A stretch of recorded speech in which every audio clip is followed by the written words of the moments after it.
Yo, what's up guys, welcome back to the channel.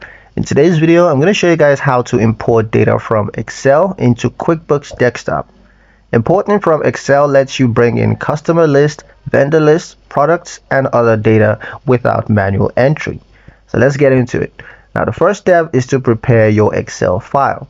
Open your Excel sheet and make sure columns are labeled, for instance customer name, address, phone, etc. And then save the file in XLS or .xlsx format.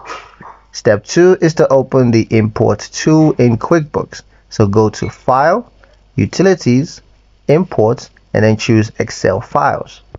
Next is to map your data. Now QuickBooks will open the add/edit multiple list entry windows. So just select the list type, for instance whether it's customer, vendors, items or whatever, and then match each Excel column to the correct QuickBooks field.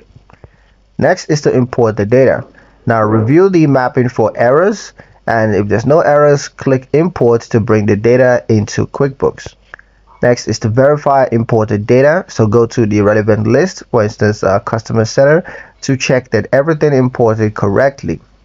Now a pro tip is to always back up your company file before importing new data to avoid permanent errors. And that's pretty much it for the video guys. Hope you liked it. Hope you found the information here useful enough. If you did, like, share and subscribe for more helpful tutorials. Thank you guys for watching, and I'll see you in the next one.